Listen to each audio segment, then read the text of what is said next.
இதைத்தான் கவனித்தீர் மங்குனி அமைச்சரே. இவன் ராஜகுலத்துங்கனை விட்டுவிட்டான். இவன் தவறாக சொன்னதுக்காக ஒரு வாரத்துக்கு உணவிற்கு பதிலாக குதிரைக்கு போடும் கொள்ளை கொடுத்து திங்கட்டும். ஆகட்டும் அண்ணா. மன்னிப்பா, அது எனக்கு தமிழில் பிடிக்காத வார்த்தையடா. சரி, விலகு.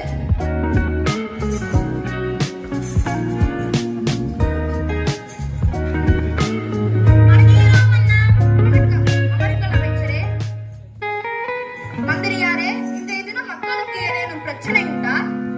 ஆமண்ணா, மக்கள் வெப்பம் அதிகமாக உள்ளதாக கூறுகின்றனர். அது ஏன் என்று யாருக்காவது தெரியுமா? மன்னா, ஓசன் படலத்துல ஓட்ட விழுந்துச்சாம். அதனால பூமிக்கு என்று தீங்கு சொல்கிறார்கள் மன்னா. அதற்கு தீர்வு என்ன அமைச்சரே? யாராவது சொல்லுங்க. நான் சொல்கிறேன் மன்னா. சொல்லுங்கள். பெரிய தார்பாயை கொண்டு ஓட்டையை அடைக்கலாமே மன்னா.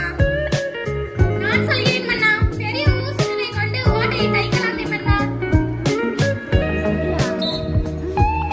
அண்ணா, இதெல்லாம் ஒரு பெரிய விஷயமா? மணல் சிமெண்ட் கலந்து பூசி அடைத்து விடலாமே. அட மங்குனி அமைச்சர்களே, இது என்ன கட்டிடமா அழைத்து விடுவதற்கு? நம்மள சூரியன்டேந்து காக்கிறதே தோசைப்படணுமா? உங்கள மாதிரி முட்டாளெல்லாம் என் அரசவையில இருக்கவே கூடாது. இப்பவே பாருங்க, உங்க பதவியை விட்டு தூக்குறேன். ஐயோ மன்னா, நான் புள்ள குட்டிக்காரர்கள், என்னை விலக்கிடாதீர்கள். சரி சரி, தங்களை விளக்கவில்லை, மன்னித்து விடுகிறேன். இதற்கு தீர்வு காண்பவர்களுக்கு 1000 பொற்காசுகள் தரப்படும். இந்த அறிவிப்பை ஊர் மக்களுக்கு தெரியப்படுத்துங்கள். ஆகட்டும் அண்ணா.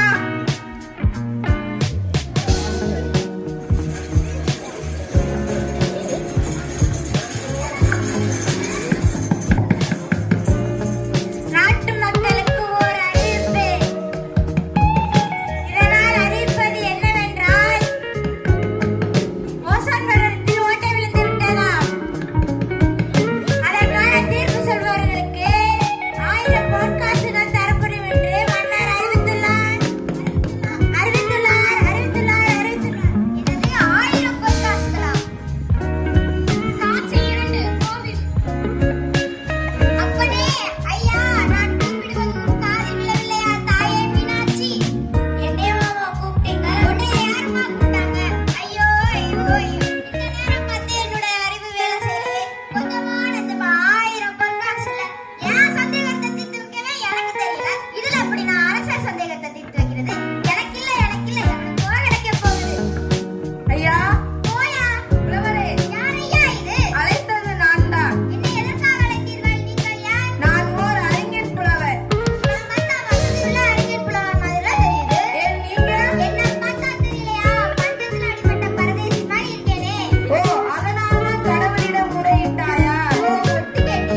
பதில் கொண்டு வந்துள்ளீரா? ஆமாம் மன்னா.